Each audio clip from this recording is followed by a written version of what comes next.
Welcome. I wanted to start by thanking Edwards Church for so kindly hosting us and sharing this lovely space with us. And I also wanted to thank Northampton Media, who is helping us with the live stream. So thank you to both of you. We are extremely fortunate to have three excellent speakers this evening: Loretta Ross, Tony McAleer, and Robert Örell, who I'm going to introduce momentarily. They're all experts in countering violent extremism and hate groups, coming from very different perspectives and life experiences. And they're going to talk about a range of issues around why people become attracted to hate groups and how to help people disengage from hate and extremist groups. As a brief introduction, for those of you who don't know, the Coruna Center for Peace Building, based here in Amherst, has been working for almost 30 years in over 20 countries to prevent conflict and support reconciliation and peace, and to help people heal from the trauma of war. Given the increasing polarization in the U.S., we felt it was important for Coruna to be working here.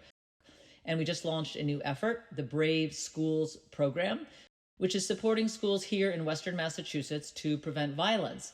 We're very fortunate to be working with Tony and Robert, who are both highly regarded experts in de-radicalization, to help schools both prevent the influence of extremist and hate groups and to build more inclusive and resilient cultures.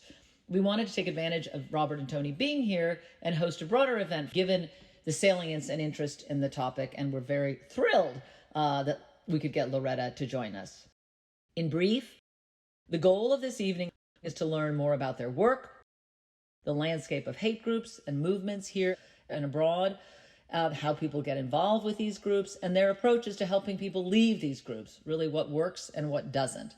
And lastly, what all of us can do to address the polarization and divisive rhetoric that is increasingly prevalent. And with that, I will introduce them, and then we're going to jump right into the discussion. We're extremely lucky to have Loretta Ross, a well-known scholar activist and generally remarkable person, with us here tonight. Loretta is a longtime activist and expert on reproductive justice. She's co-written 3 books on reproductive justice and has appeared on countless TV shows, radios, and multiple publications. Her activism began at age 16 when she was tear gassed at a demonstration as a first-year student at Howard University in Washington in 1970, launching a 50-year career of social justice activism and pioneering work on violence against women. She was one of the first African-American women to direct a rape crisis center in the 1970s in D.C. She was also the national coordinator of the Women of Color Reproductive Justice Collective, and she co-created the theory of reproductive justice in 1994. She was also the national co-director of the 2004 March for Women's Lives in Washington, D.C., which was the largest protest march in U.S. history at that time. Loretta founded the National Center for Human Rights Education in Atlanta and led programs at the Center for Democratic Renewal, National Anti-Klan Network, researching hate groups and working against all forms of bigotry with universities, schools, and community groups. She launched many other efforts.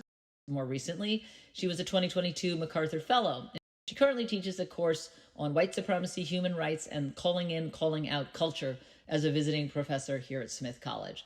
I could go on, but I will just say welcome. We're thrilled you could join us. Tony McAleer is the author of the book, The Cure for Hate, and is an international focused on educating individuals, families, communities, law enforcement, and governance that are working with white supremacist movements. Tony co-founded the not-for-profit Life After Hate, an organization that helps people leave white supremacist movements behind, drawing on his journey leaving a hate-based organization. In his youth and early childhood, Tony was the leader of one of the largest Canadian neo-Nazi skinhead organizations, the Aryan Resistance Movement, and an organizer for the White Aryan Resistance in Aryan Nations, and an articulate Holocaust denier. Today, his experience as an expert in de-radicalization is shaped by over 1,000 hours of individual and group counseling, giving him a deep understanding of how people are drawn into these movements and how to reconnect them with their humanity and society at large. He's featured in the documentary called Healing from Hate, which Coruna actually showed as part of a series we had a few years ago. And he's most recently released a new film called Cure for Hate, Bearing Witness to Auschwitz, which is just now being launched and distributed to schools. He's worked closely with law enforcement and governments in helping the US and others deal with the rising problem of white supremacist organizations. And Robert Örell, a Swedish citizen, as I've said, who's just joining us from Sweden, has more than 2 decades experience in the field of preventing violent extremism. working on the disengagement, rehabilitation, and reintegration of violent extremists in Europe and in the US. He got involved with the Swedish White Power movement in his early teens, but after working with the organization Exit Sweden, which helped him leave neo-Nazism behind, he then became director of that organization, helped hundreds of people separate from white supremacist gangs. Currently, he's a senior international expert focused on training and capacity building and setting up exit programs, and co-teaches a course on the psychology of violence and hate.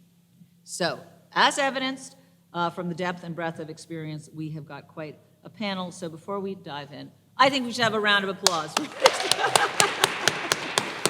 It is a pretty amazing group of people. So what I thought we would do, and this is, the idea is this is a discussion, and we are gonna save time for questions at the end. So please, if you have questions, keep them in mind, and we're gonna leave time at the end. So I thought we would start with asking each of you to tell a story of how you became involved in the interventions to stop the spread of hate. So where did it begin for you? What can you tell us about your work on why people become engaged or then disengage with hate and violent extremism? So just starting, with your personal story. So maybe, Loretta, should we start with you? If you insist. Yep. My first experience in hate violence happened when I was 10 years old, but I didn't know what it was at the time. My father, my mother, and three of the 8 kids, we were moving from Virginia to Texas after Dad retired from the Army. And my dad stopped at a gas station to fill up the car, and back then you had attendants that pumped the gas, and he went to the bathroom while the guy was filling the car. And as he came out of the bathroom, the attendant said, "You used the wrong bathroom, you used the wrong bathroom." And my dad looked up, he said, "I used the men's room, what's the problem?" It turned out he didn't go around the back and use the colored bathroom, and this was 1963. And so my dad and the guy got into a little argument. My dad threw the money at him, and then we took off. About 5 miles down the road, this car of what I now know as teenagers, but to a teen-year-old, they look like grown men, came and fired a shot at our car. And Mom started screaming, all the kids started screaming. Dad pulled off to the side of the road and calmly went to the trunk of the car and got out his gun because he was a weapons specialist after 26 years in the Army, and someone had just fired at his family. So when these kids came back up the road, Dad carefully fired a shot over their heads, but he could have killed all of them, right? And Mom was screaming, we were screaming, and all Dad said, "Y'all need to shut up," because he was so angry at what had happened. That was my first and last time in Mississippi till I got back there, 40 years later, because of hate crimes taking place against Camp Sister Spirit, which was a lesbian camp, and all kinds of hate crimes were happening against them. Dead dogs in their mailbox, paint strewn over the camp and stuff. And someone from Congress, Barney Frank, I think it was, had a hearing on hate crimes down in Mississippi for us to investigate what happened to Camp Sister Spirit. And so that was for work, but I just told a personal story for how, one has to experience hate violence to even know what it is. And at the time, my family didn't tell me what was going on. I mean, they thought if they kept us racially ignorant, that was the way to protect us. But it wasn't, because I was deathly afraid of Mississippi until I had to go back there 40 years later, or however many years later than that was. And so that was my introduction. And in 1990, I got hired by Reverend C.T. Vivian to work at formerly the National Anti-Klan Network, the Center for Democratic Renewal. And so then, instead of just experiencing racism, I got to study it and work against it. My first job was as program director, and so I had to help communities that experience hate recover, or deal with the Klan marching through their town, or neo-Nazis coming, or a burning of a cross, or a hate crime, or whatever. That was my first job with them. But then we started accepting people pleas for help when they wanted to leave hate movements like Tony has done. And so 2 years into the job, Reverend Vivian came to me and said, Loretta, we need you to assist us in what they call deprogramming white supremacists. And I told him, no, because I basically, and Reverend Vivian very famously said, he said, if you ask people to give up hate, then you need to be there for them when they do. And I went, oh, shit. But I couldn't curse in front of a preacher. So I just sucked it in and then started talking to people leaving hate groups. I wasn't the first person they talked to. That was our research director. But I was the person whose job it was to help them reintegrate and renormalize their lives. And so then I learned that once I got to know them, I couldn't hate them anymore. So then I had to find another source for my activism, because hate was a great fuel. You could always, you never ran out of anger and hate kind of things. And so let me just shut up and say, I thought I could change them, and I think they changed me more.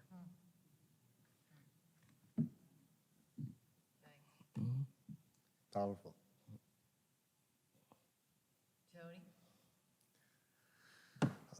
Well, I grew up in an affluent middle-class neighborhood in Vancouver, British Columbia, Canada, right? But believe it or not, Canada has just as many hate groups per capita as the United States. And one of the myths people have is that it's low economic status families and broken homes where people come from. But I came from a house where my father was a psychiatrist, and I went to private school. And and I think of who I was at the age of 4 or 5. Who was little Tony? And I was this bright, curious, mischievous, stubborn, sensitive, open to the world little guy. And life happens to us, and we learn that it's not safe to necessarily be those things. It's not safe to be sensitive or open. And as we go along, we put on masks to be someone else in order to feel loved, or we put on armor in order to feel safe. And I worship the ground my dad walked on. He was a great provider, but being a workaholic, I never saw him. And the things that I crave most from him is time and attention, and his approval I could never get. And one night when I was 9 years old, I walked in on him with another woman, and just like that, bang, the God fell off the pedestal. I don't know if anybody remembers that time when your parents go from being infallible gods to all too human. And my grades at school went from an A and a B down to a C and a D by the next year. And I went to an all-boys Catholic school with Christian brothers who were a pretty sadistic bunch. And with my parents' consent, if I didn't get an A or a B on major tests and assignments, I was marched down to the hall and hit on the rear end with a yardstick. The first time it was 2, then it was 4, then it was 6, then it was 8. And it was in that office over and over and over again that I was really introduced to shame and powerlessness. And I was really angry at all the authority figures in my life. When I'd walked in with my father, I don't know why, I felt guilty, I felt shame, I felt a whole range of emotions. And I went from listening to Elton John and Queen to The Clash and the Sex Pistols, and I got into the punk scene because that's where my energy was at. That's where I vibed with the anger. And it was also a place where people who didn't fit in. And that's where I found community and connection. And I just want to be very clear here. I don't blame anything that I did on my childhood. Everything I did, I chose to do, and I have to accept responsibility for that. But I share you things from my childhood so you understand the lens through which I made those choices. And it was through the punk scene that I came across skinheads for the first time. And they terrified me. But at the same time, I was drawn to them because I was a soft kid. I was a sensitive kid growing up. I was a nerdy kid. And they had the one thing that I didn't have, and that was toughness. And so I met these skinheads, and the first time I met them, I was standing outside the first punk concert I ever went to was Black Flag with Henry Rollins. And I'm wearing Doc Martens. I'd just come back from boarding school in England. I went to 3 high schools in 4 years. And I'm wearing my Doc Martens, and these guys come up and look at, like, what size feet you have. And I'm terrified because they're going to rob me if I tell them if my shoe size matches theirs. And I lied and said my feet, no, 7.5. And, they went in. Those guys became my friends, my best friends. And I felt safe when I was with them. That's what drew me to them. And in order for me to have their protection, I had to have their respect. In order to have their respect, I had to commit all the same acts of violence that they did. And coming from that place of powerlessness, being on the doling out end of violence, when I was with them and people were afraid of me for the first time, not because of me, because I was with them, that made me feel really powerful. And the adrenaline rush with the violence, I'm going to be honest, it was intoxicating. And I was a smart kid, so I was a big fish intellectually in a very small pond. And I became the sort of a leader and ideologically drove it. And the more I drove things to the extremes, the more notoriety I generated, the more fear I generated, the more powerful I felt. And somebody asked me, like, Tony, you seem like such a nice guy. How did you lose your humanity? And I said, I didn't lose it. I traded it for acceptance and approval until there was nothing left. What I got from being in those movements was I got power when I felt powerless. I got attention when I felt invisible. And I got acceptance when I felt unlovable.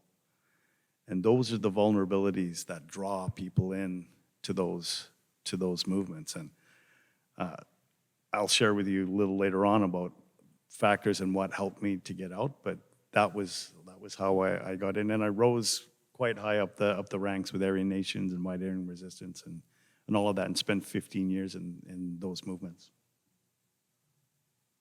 Thank you. All right, so I'm born and raised in Stockholm, Sweden, over in Europe. You cannot hear? I'll speak up a bit better. All right, thanks for that note. So I'm born and raised and grew up in Stockholm, Sweden, over in Europe. And the way I ended up in this type of involvement, I think had there was a few different things in life that affected this. Primarily school and the experiences in the social dynamics that happen there. So when I'm age 12 in Swedish, this would be 11. This would be a school grade 5, so 5th grade. The school is going to be renovated, so we move into another school. And imagine 300 pupils, students, crowded and sharing the space with another 400 students. Obviously, there will be conflicts or such. And my impression is that the teachers or the adults just simply wasn't there. There was really nobody who identified this, who approached this in a way.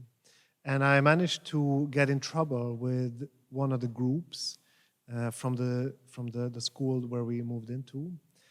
This was a group of probably 20, 25 young males who were living in a suburb of Stockholm. And at that point, this is mid-1990s, there's an integration project in Stockholm. I only learned this 20 years later when I talked with a teacher who actually worked in Stockholm at that point. And this integration project was to take suburb students and put them in inner city school to have integration. I think the problem is that it also has to be worked with. My experience is that it was very segregated in the school. There wasn't really any interaction between us, different students. And I managed to get in conflict with this group, which escalated over the year. I was alone in conflict with this group of 20, 25 students. And teachers weren't really around or acknowledging this, even to the extent that they came to our classroom while we were having class, opened the door and said that they needed to talk to me. And the teacher's like, no, we're having class. Come back later. And that's the level how they kind of acknowledged the conflict. So this created a lot of uncertainty, a lot of fear. Parallelly, Academically, it's not a really good year, and I'm told that I have to redo 5th grade. And to redo a year is extremely shameful. It's shameful to not accomplish what everybody else accomplished, to be a failure, to be a loser. I decided to change school at this point. I couldn't go and come back after the summer and see my friends in the eye and see that they're progressing and I'm still in the same grade. So I changed school, and I think for me this was a big change in both motivations to participate in school, but also to build an alternative identity. When I came to the new school, the first day, my new classmates wondered if I was an intern from 9th grade, because I was a head higher than them. I was a bit bigger. I grew a lot. So I think that the identification and feeling of belonging just wasn't really there from the beginning. I decided to develop an alternative identity. I started listening to very dark death metal and black metal music. I painted upside-down crosses on my jacket, and I took on a lifestyle, a subcultural lifestyle, to kind of show that I was different and to I think, kind of gain my space. From there, I met some elderly friends and joined to a football game, and in Europe we have this, I think, a little bit of a different type of supporter culture, which focuses a lot on drinking and fighting and what we would call football hooligans. So I got introduced to that lifestyle, which was, I think, I mean, it was arousing to be in that type of environments where there was all this tension of potential violence and fight, and as somebody who was young and very angry, very frustrated, it was a perfect outlet to have my emotions and my rage channeled. And while I was in this movement, I got introduced to the white supremacy ideology. And I think there was a shift between the two former subcultures and this particular ideology, where the two former kind of channeled hate and frustration, but the later really kind of provided me with a sense of not just being good enough, but being superior. And that emotion was, I mean, it was difficult to withstand at that point. I had a self-esteem that was very low, a school failure, and all of a sudden, there's this group or movement that provides me with a sense of superiority. So very uncritically, I devoted myself to this movement and this cause. At age 15, I received glasses, meaning that for 9 years, I went to school needing glasses without having them. And to receive this after 9 years of failure was quite bitter.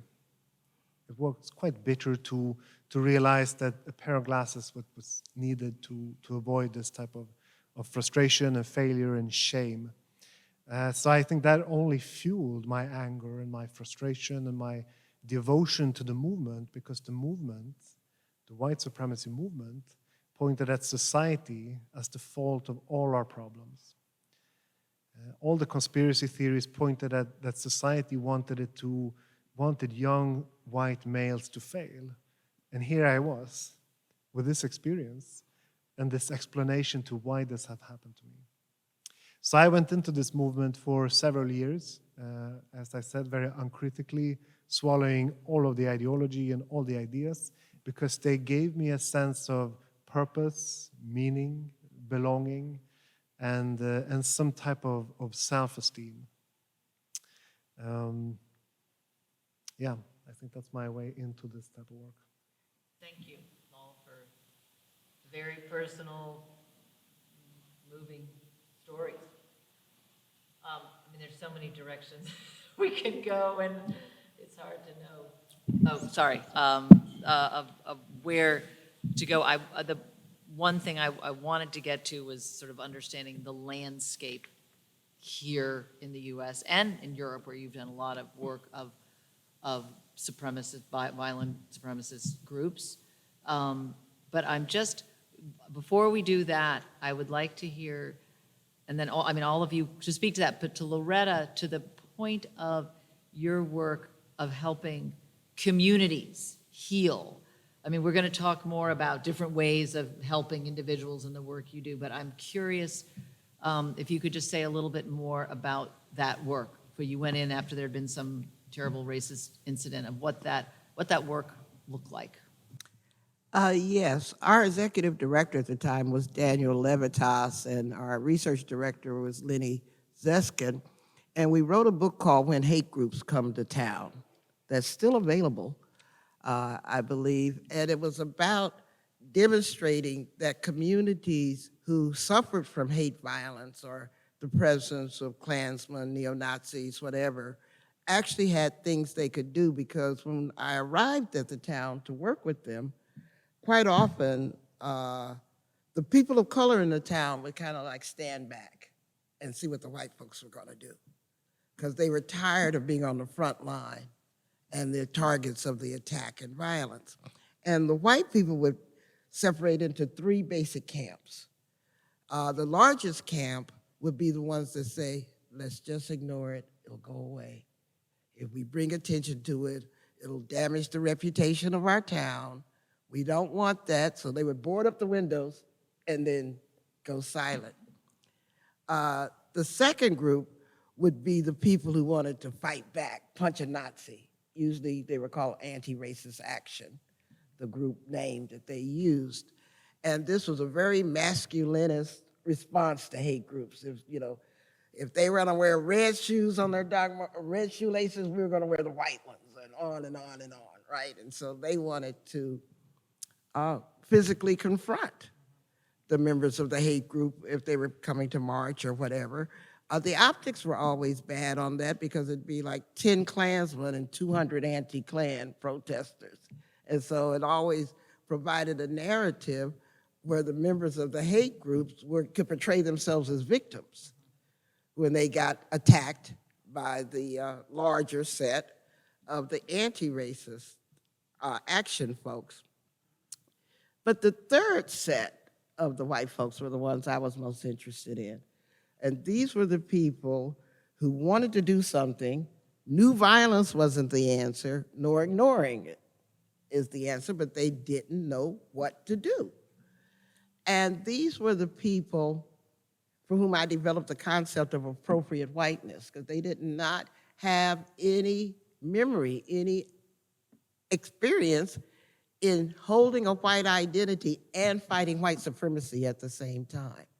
Instead, they were made to feel guilty about being white, which of course the hate groups profited from. Now, we got this whole thing about it's okay to be white.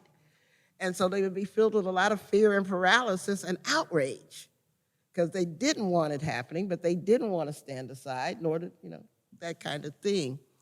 And so it was very patient work with this third group of people to come up with effective strategies that they could employ to signal that these people don't represent us. This is what a town does when it stands up against hate. Matter of fact, one town we worked with, there was a big attack on, a rock was thrown through a family's window because they had a menorah in the window.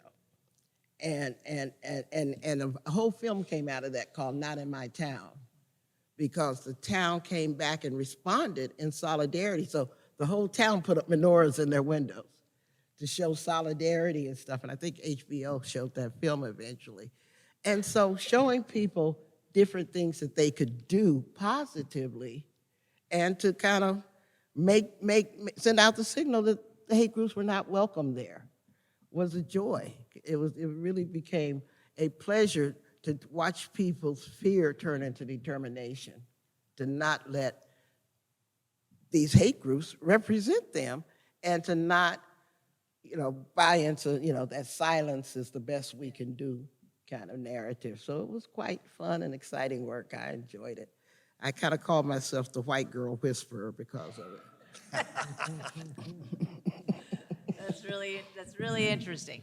So we're going to talk more in a little bit about getting people out, getting communities out to disengage. But if we could talk a little bit now, just broadly, from your different perspectives about the landscape, basically, of groups today in the U.S. and also, as I said, internationally. Of you're working from different perspectives, different experiences. But I would be great to hear from all of you because I think it sort of helps us all sort of get the sense of what's, things have evolved, obviously, a lot in the last 10 years. They've been evolving for 100 years, but it would be great to hear from each of you, your sense of the landscape. So maybe, Tony, start with you. Sure, and I think as much as they've evolved, they stay the same. Yeah. There's the ideas, the philosophy has changed. What's changed hasn't changed. What's changed is technology.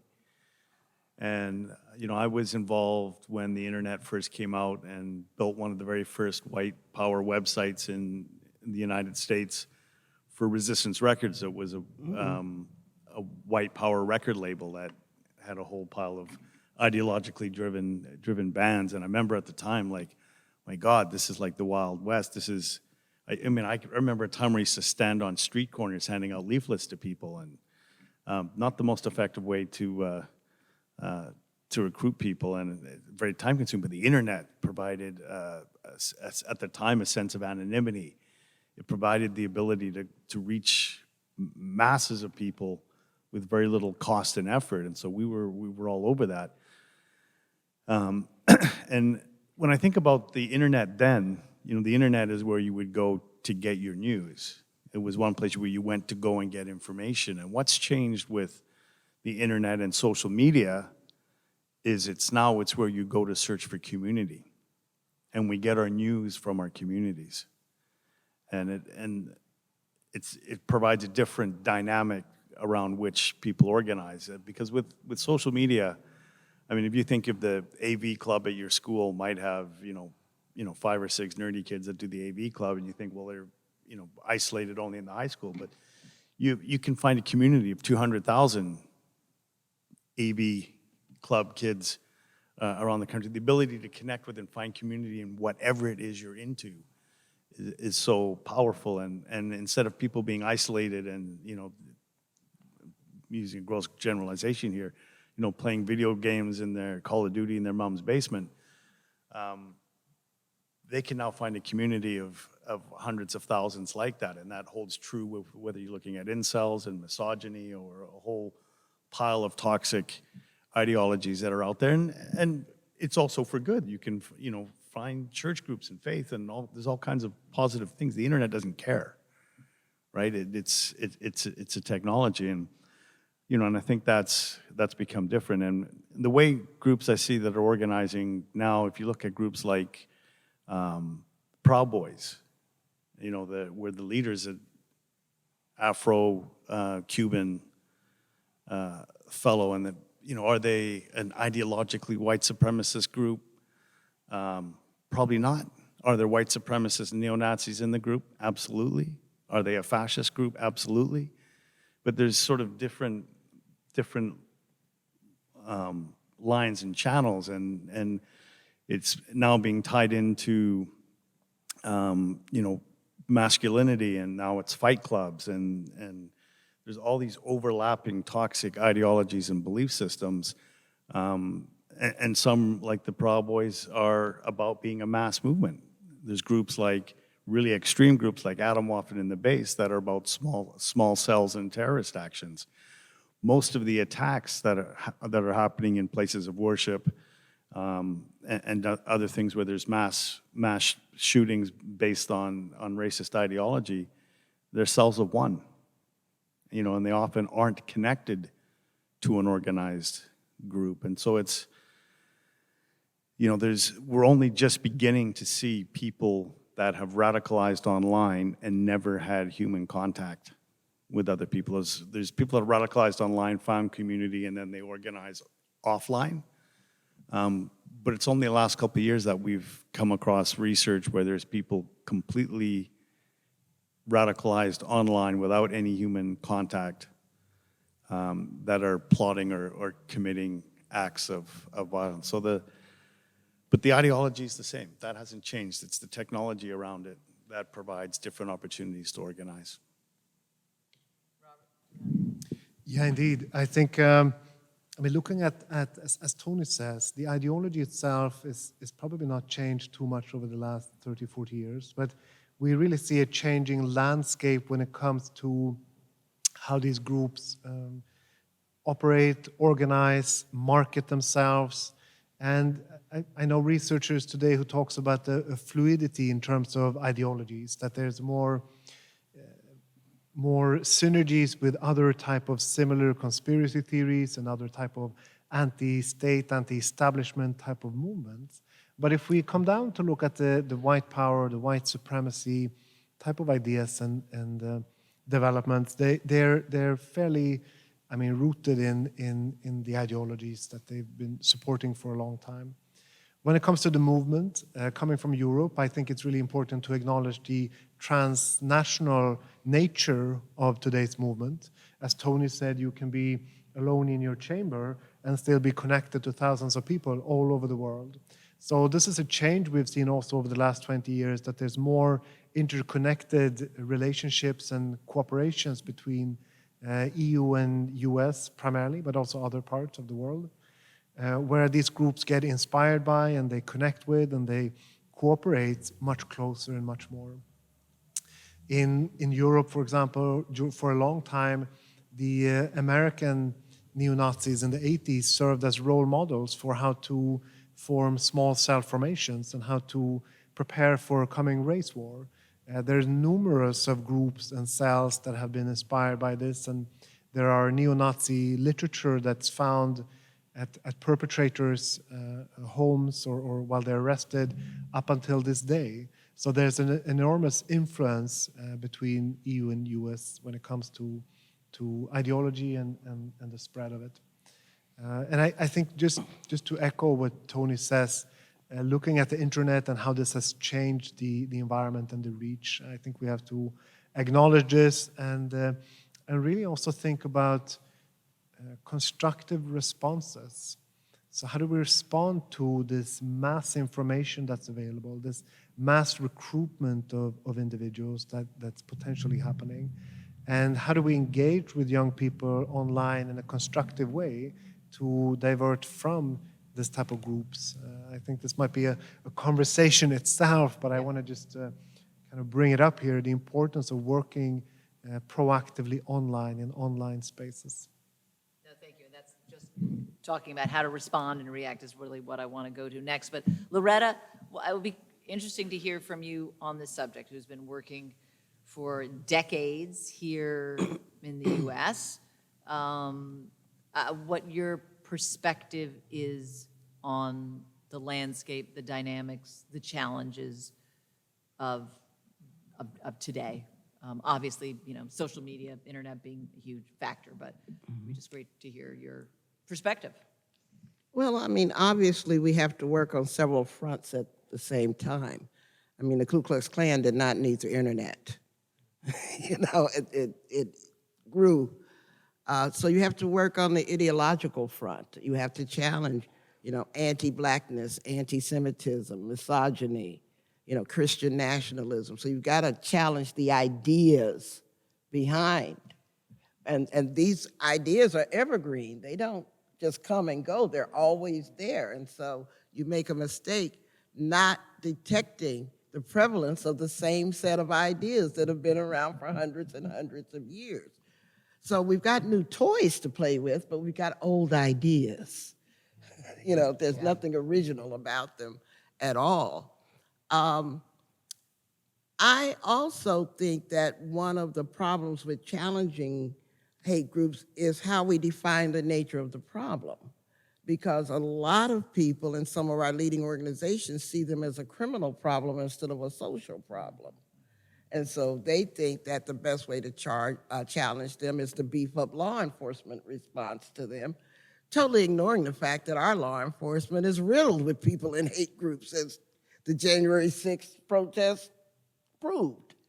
And so that's also one of the challenges is working with law enforcement, but also being skeptical about their involvement in it at the same time. Dealing with the social alienation of vulnerable people who can be recruited, it has to take place within those settings where those young people are. That means their schools, their churches, their community places. And those places are remarkably reluctant to let groups come in there and deal with what they're not dealing with, which is that sense of isolation and alienation. I mean, what Tony said about feeling powerless, and then the minute you join a hate group, then instead of you being afraid, everybody's afraid of you. I heard this story over and over and over again in the members of hate groups that I've talked about. And so why not get there before the problem comes up as opposed to try to address it afterwards? That's something as a society we're failing at miserably. And then the question of the leaderless resistance strategy that has been described, the cellular strategy. I mean, Louis Beam, the Klansman, told him to do it in 1983. I mean, it's well documented, and somehow the FBI can find, you know, a poison grape on a ship, and they can't seem to find all these cellular structures that are hiding in plain sight, and doing a lot of self-incrimination over the internet. How can we monitor stuff that apparently the government can't, you know, kind of things? Everybody saw January 6th coming, except apparently the government, that kind of thing. And so I still think there's a need to address what they call stochastic violence, the people who encourage others to commit the hate and stuff like that. Make a direct link between that. Someone doesn't get a get out of jail free card for just claiming I was just using my free speech and I'm not responsible for what someone used my speech to justify. And so there's a lot of ways to challenge it. You got to inoculate the people who could be recruited. You certainly got to center victim needs in the process. You can't ignore them. And I'll just shut up. I want to say one thing. But the first challenge I make, and this is what I teach in my classes at Smith, is you have to separate whiteness as an identity from white supremacy as an ideology. Because obviously not all white people are white supremacists, and just as obvious, not all white supremacists are white, like the leader of the Proud Boys. And so if you don't make that kind of basic ideological separation, you'll always be kind of slightly off-center in trying to go directly at the source of the problem, because you're using, you know, very primitive identity politics to address something that is an ideological struggle between fascism and democracy. That's not just based on identity. So could we shift to where we were headed, but in the response side of, you know, here we have the Brave Schools program trying to work in a preventive way to help schools identify when you've got kids who look like they might be isolated or marginalized or vulnerable. So how can, I mean, it's so many different levels here, obviously, but I think talking a little bit about approaches that you are involved in or you see that you think are successful and have promise, both on the prevention side, and then obviously you do a lot of work on helping those who've gone down that path disengage, which is different. But it would be great to talk about the response side for a minute now. So Tony, you want to go first? Sure. I think, I believe that the level to which we dehumanize other human beings is a mirror reflection of how internally disconnected and dehumanized we are. Right? We're projecting it onto other people. So where does our internal disconnection, dehumanization come from?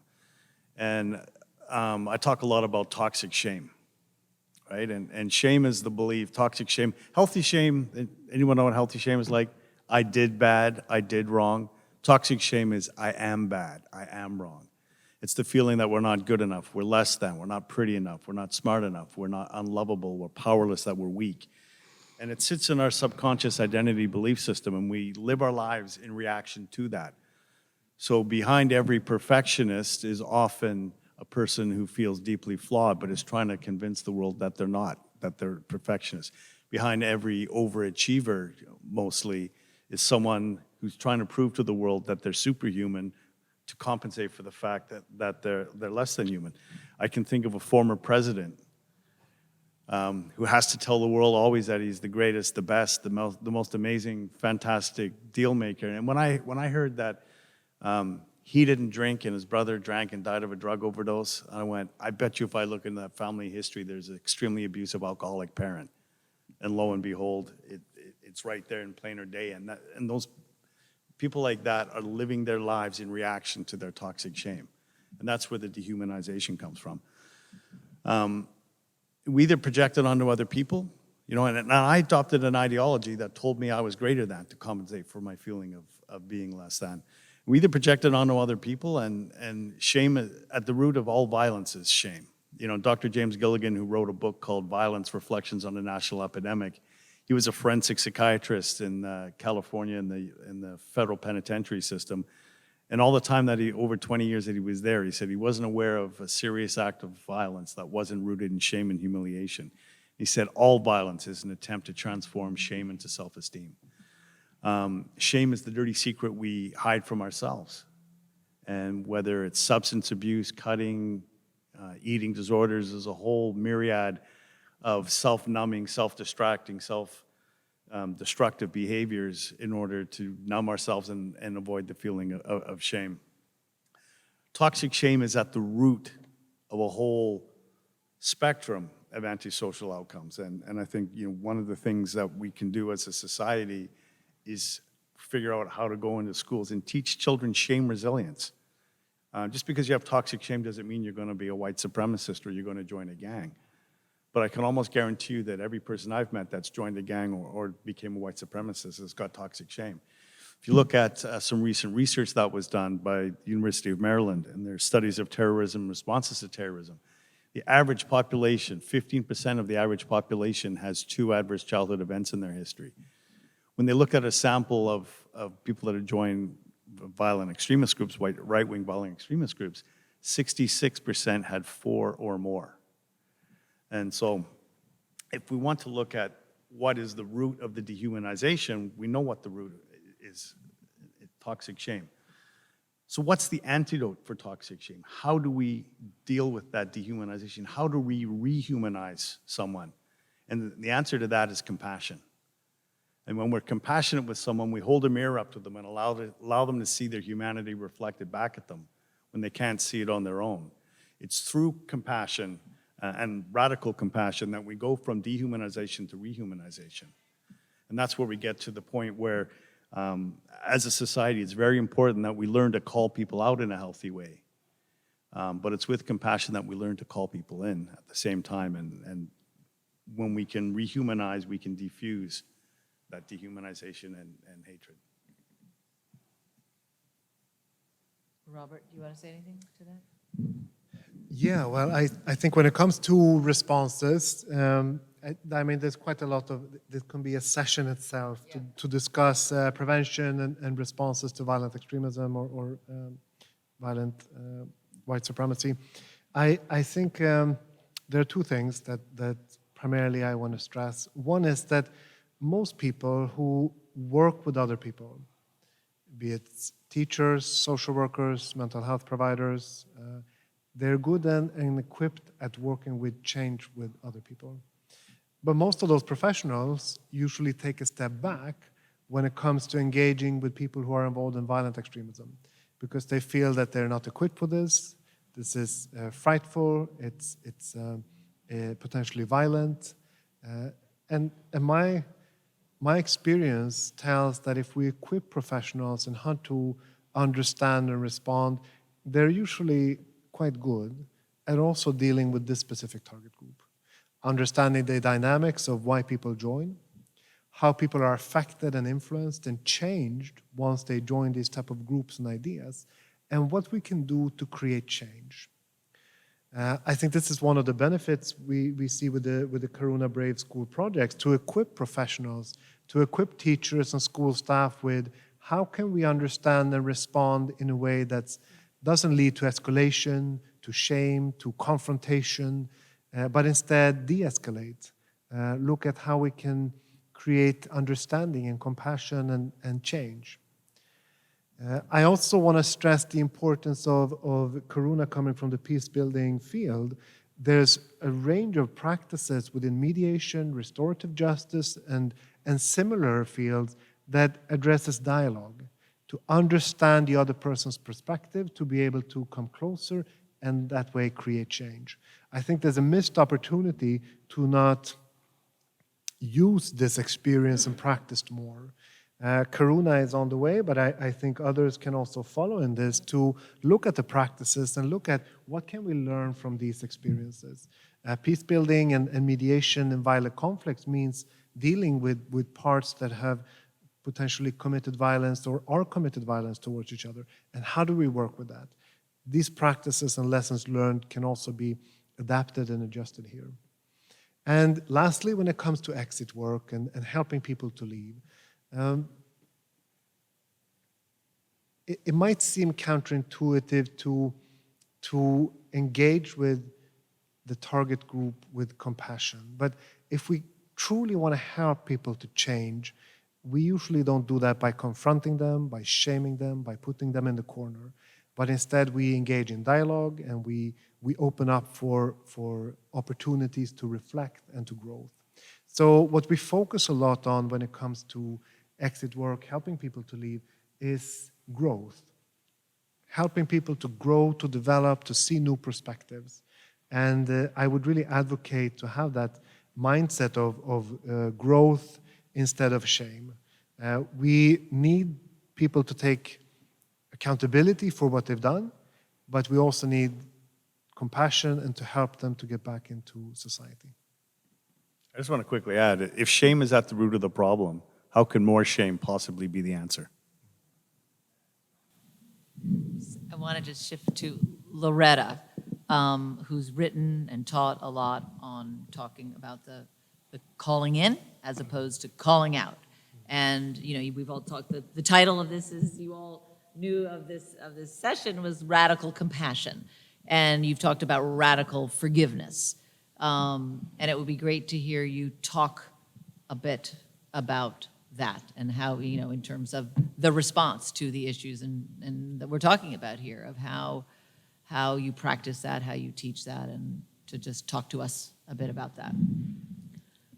Well, you probably can predict that I'm going to give a multi-layered answer because I never see a one way to do things. We have to fight the ideas of the hate movement. We just can't leave those unchallenged while we deal with, while we individualize the recruitment process and the deprogramming process, because they can always find more vulnerable people to pull in. So we have to make their ideas as obviously noxious as they are. And I think the best antidote to that is to teach people how, by joining the human rights movement, they have a choice, they have a chance to become more than they ever could imagine that they could become. That's where you find your power. That's where you find recognition. That's where you find meaning in life. It's in the service to others that it really ends up serving yourself, kind of thing. So there's that. In terms of calling people in, the problem that I see with the call-out culture is that it's so baked into the DNA of our society, where people try to lift themselves up by putting other people down, whether that's done in religious organizations or in politics or in schools, or it is part of our culture. I mean, the original definition of call-out killed Alexander Hamilton in a duel, so you can't claim that it's just the internet. I mean, that was the original meaning of the word call-out. And so we are caught up in this moment, not that the call-out culture is new, but what is new is, like Tony said, the technology. You know, it's one thing for one person to try to shame you. It's another thing for that person to have the ability to get 10,000 other people to shame you, all around what they think you've done wrong and should be held accountable and stuff like that. And so at a social level, we have to address this shame culture that we're in, and do so on every level, because the media finds the shame business very profitable. And I was talking to someone earlier tonight about how the absurd way we fund education in this culture contributes to that. Because even if you can find a school willing to bring in a panel like us and experts like us to help deal with these problems, within 2 hours, they're going to run out of their professional development budget. And so they want to do it, but they don't have the structure, the money, the staffing, all the things that are necessary to actually create that culture shift within the classrooms, within their individual engagements with students. And so addressing it at the individual level and at the social level, excuse me, simultaneously is what I think is needed. And we have to take on, for example, I've been talking to a lot of people in Florida, and Ron DeSantis is in the business of making white people feel bad about growth, about growing, about inclusion, about perfecting our democracy. He's in the business. He accuses us of making white people feel bad. He's doing a better job than any of us ever could, because he is basically saying, you are incapable of doing and being more than you presently are, and don't let anybody tell you different. And he is finding that a profitable and a politically powerful message to preach to people who are already insecure, who are already, are anti-elitist and all the things that have been inculcated, and then he can march all the way to the White House with that kind of message. And so we're up against a hell of a machine, operation, mindset, ideology, history. But I'll just say this, and shut up because I can talk. The good news is that we got the stuff that really matters on our side, because they think that they're fighting us. And in fact, I think they're wrong. We're fighting them, but they're not fighting us, because they're fighting truth, they're fighting time, and they're fighting history. And any of those forces are going to kick their asses. So when we have truth, time, history, and even evidence on our side, we have a winning hand. Though it may not feel like it at this moment, but I feel we're on the right side of history. We're on the right side of justice.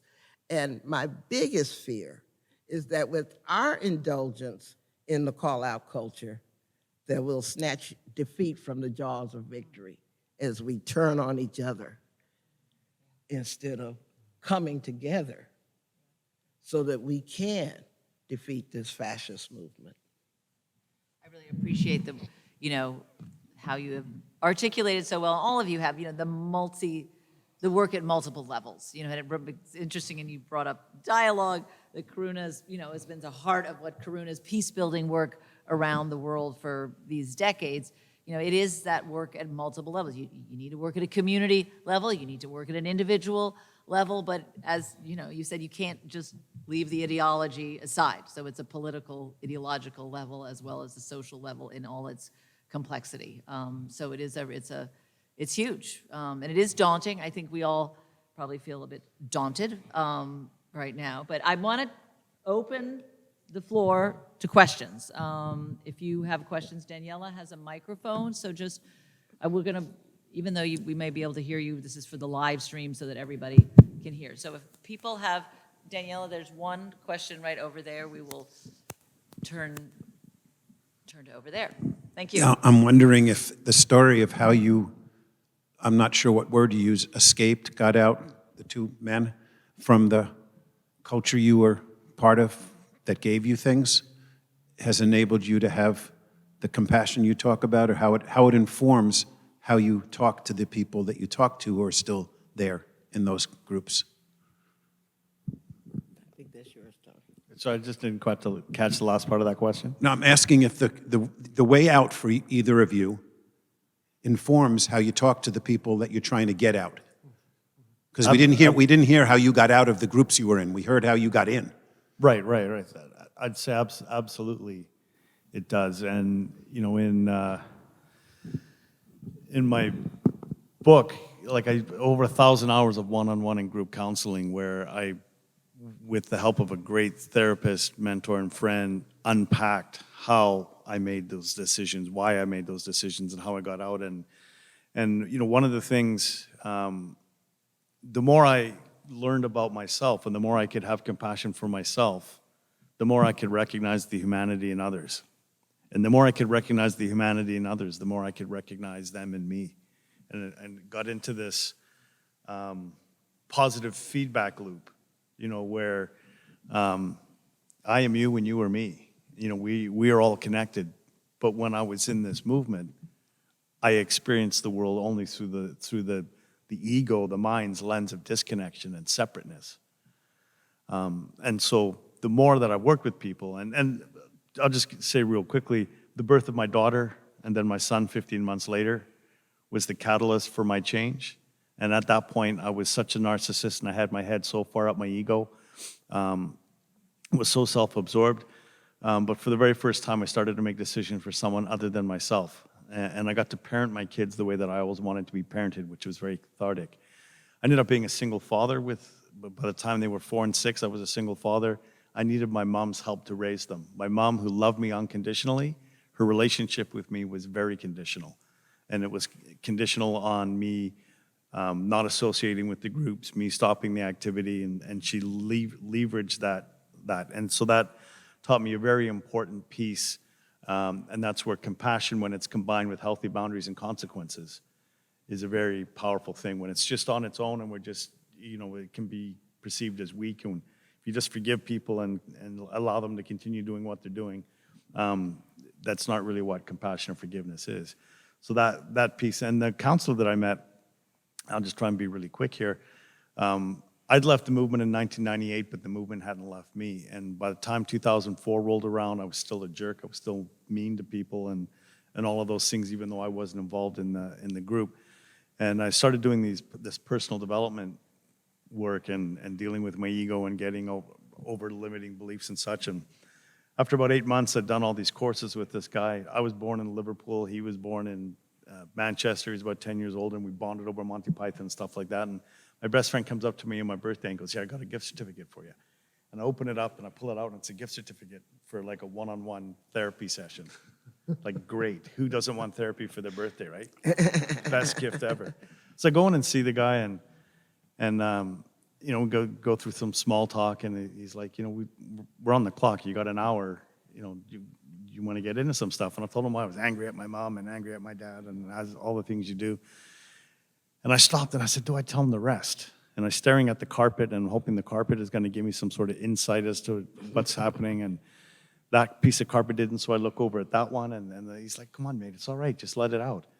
You look like you're trying to swallow 3 golf balls." And I was terrified to tell him about being a skinhead and Aryan Nations and all of that, because when people had found out about who I had been, it was the end of the relationship. And this was a relationship I valued, and I didn't want to lose this relationship. And so I'm staring at the carpet again, and he's like, "Mate, we're on the clock here." And I think to myself, do I tell him? Do I tell him? And I just said, "What the hell?" And in the act of extreme vulnerability, I blurted it all out, and this is what I did. And I'm staring at the carpet while I do it, and I look up, and he's smiling at me. And the more I tell him, the more he's smiling. And the more he's smiling, the more I'm getting, like, annoyed. Like, here I am bearing my soul for the first time in this therapy session. This guy's laughing at me. And I'm like, "What's so funny?" And he leans in with a big Cheshire cat grin on his face, and he goes, "You know I'm Jewish, right?" Of course. You know, the irony of that. But here I am, like, I sit back in my chair, cheeks flushed in shame, and knowing that I'd once advocated for the annihilation of him and his people. And he said, "That's what you did. That's not who you are. I see you. I see little Tony." And with that, I started sobbing and crying. And And if that man could learn to love me, then certainly I could learn to love myself. And that began a journey of healing and counseling and running towards the wounds and the fear and everything that I'd been running away from my entire life. That began the healing journey that has brought me here before you today. Can I just add, before I would agree to this program, I had to check these guys out. Because so many people have conversions of convenience when the law is on their ass, when they're about to lose their marriage or their kids, or, the FBI got a picture of them at January 6th, whatever it is. And so I don't come in automatically assuming the conversion story is true. Right. And I find that the people who are most sincere in their conversions are the ones who've hit rock bottom in some kind of way, where they don't see any way out of this pit that they're in except trying something radically different. One person I worked with, son was born with a cleft palate, and his Aryan Nation buddies told him that he was a genetic defect and needed to be put to death. Bing! These are the people I've been hanging out with for 20 years, threatening to kill my child, So those are the stories that are most believable for me, the rock bottom stories, not the, I've just suddenly decided I like black people stories. They're not convincing. And then, even then, they're still, just because they left a hate group, they haven't necessarily, like Tony said, left hate. And so another person I had to work on their deprogramming, one of the first things we had them do was testify in Montana in support of a gay rights bill. Because even though they had renounced hate, did it go to extend to the LGBT community?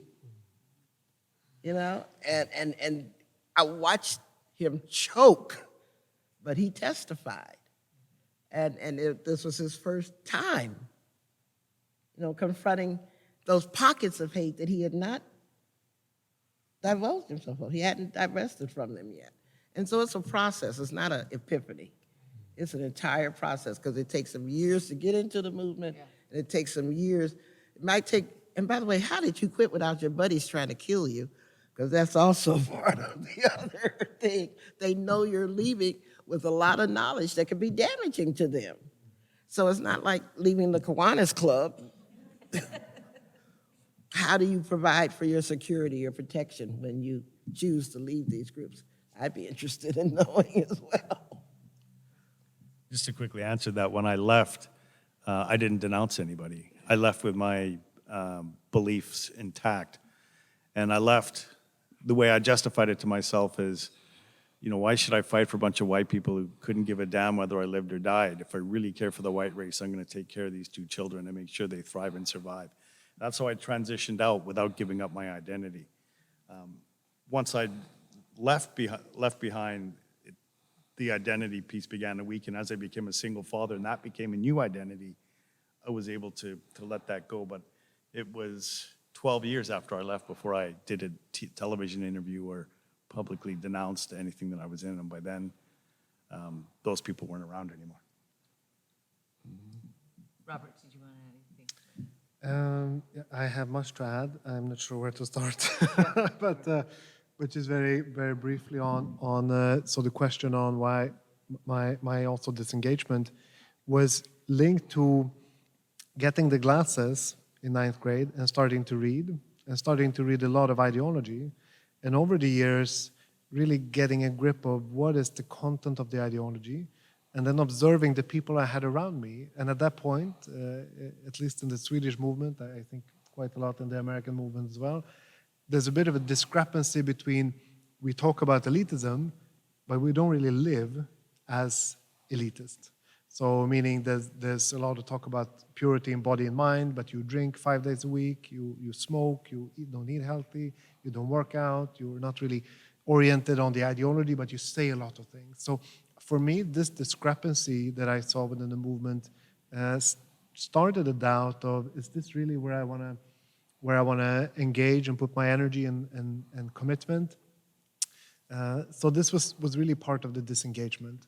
And I was very committed to do military service to prepare and get trained for the coming revolution, inspired by the groups we talked about earlier, the American groups, the Order in the 80s and such.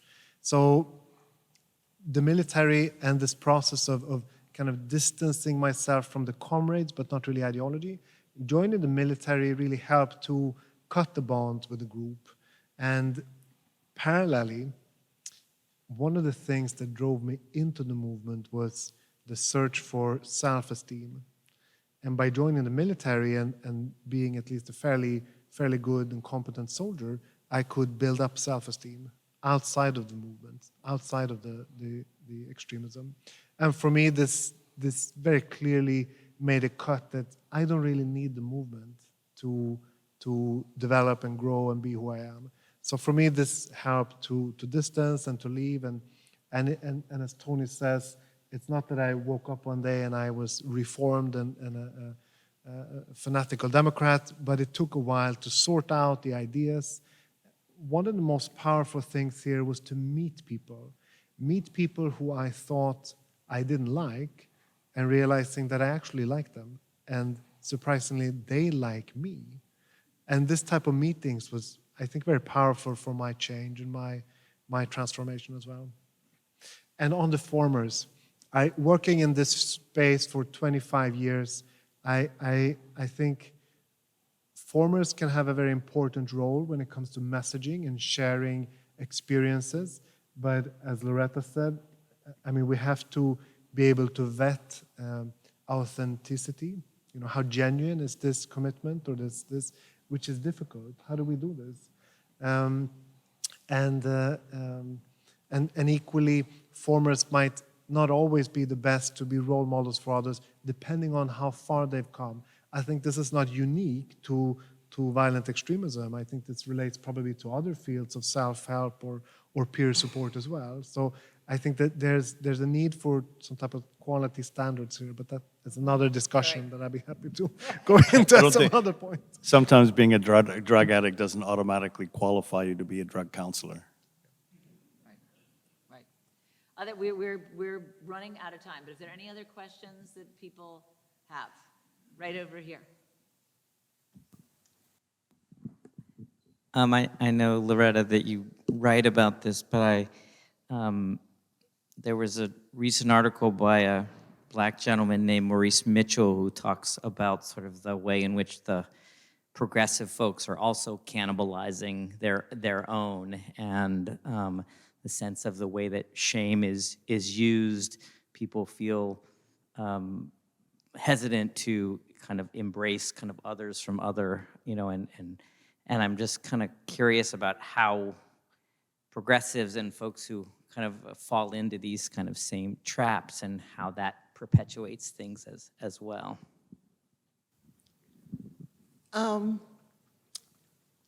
Okay.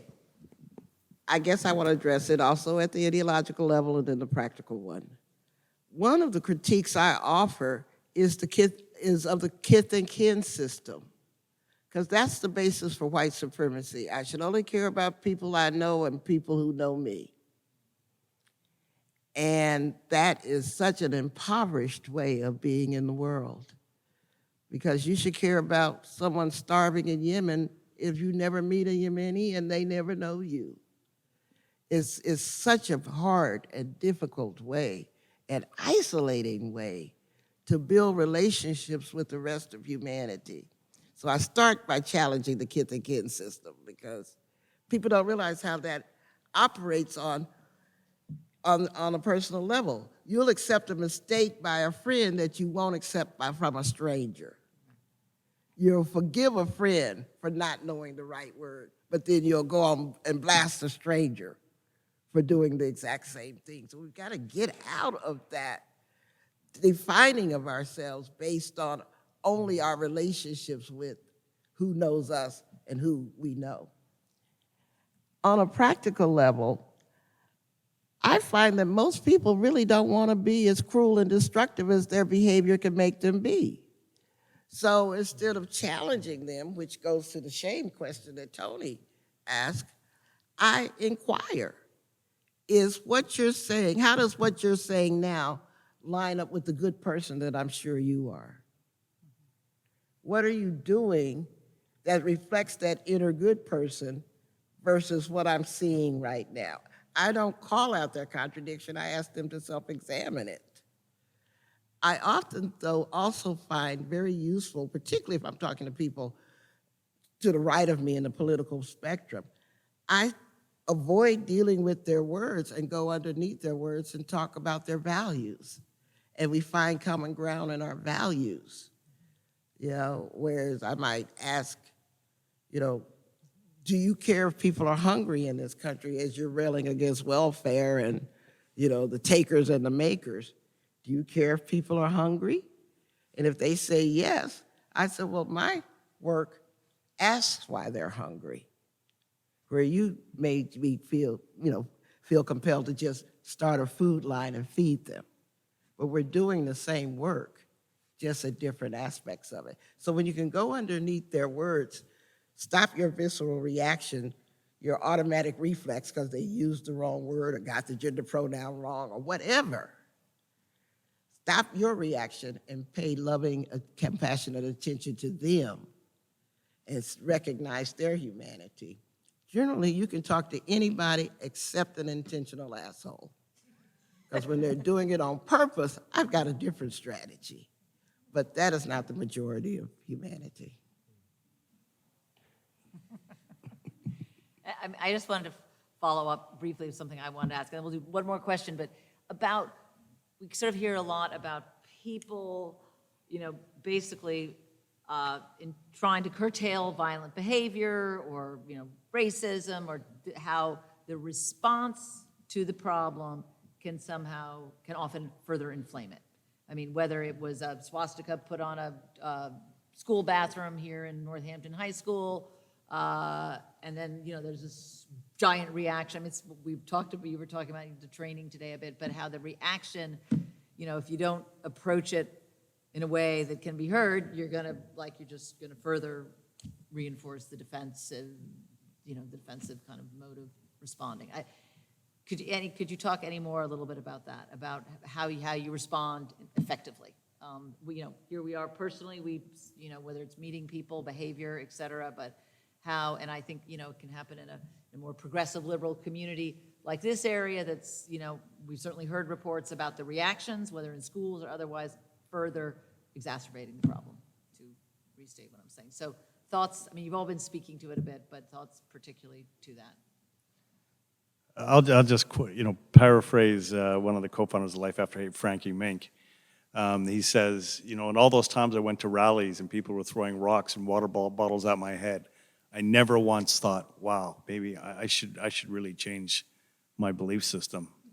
Not once. And so it just doesn't work, right? So have I been punched out and beaten because of who I was? Sure. It just emboldened me.